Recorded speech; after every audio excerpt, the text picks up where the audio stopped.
I'm Mike Lutz. I'm the Director of Emergency Medical Services at Magnolia Regional Health Center. Magnolia EMS primary service area is Corinth and Alcorn County, but when requested and staff is available, we do respond outside of our county. Magnolia EMS responds to on average 7,000 calls a year, with approximately 5,000 of those calls being emergency calls and the other 2,000 are non-emergency calls and transfers. The importance of dialing 911 and not driving yourself to the hospital is you have an increased risk of accident and your health can deteriorate en route to the hospital.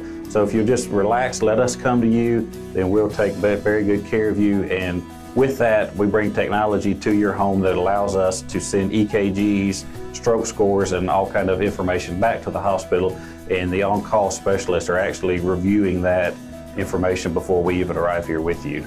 The accreditation with the Chest Pain Center is very strict. It involves EMS in with the emergency department and the cath lab, because oftentimes if our patients are having an actual heart attack, we will bypass the emergency room, go straight to the cath lab, and that intervention will start. So it is possible to have a heart attack, ambulance pick you up, and never go to the emergency room.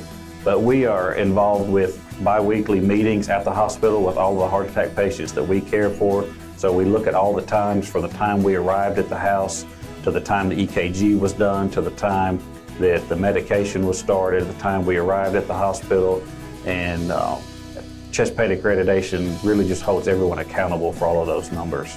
Magnolia EMS has received the Mission Lifeline American Heart Association Award for the last 4 years in a row.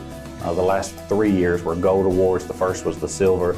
But what the American Heart Association does is they measure from the time the ambulance arrives to your residence to the time that your heart attack is over, your artery is open. The national guideline for that is 90 minutes. Here at Magnolia Regional Health Center, in the last 4 to 5 years, we have been consistently under 60 minutes. Most recently in 2018, our time was an average of 56 minutes from the time the ambulance arrived at your home to the time your heart attack was officially over.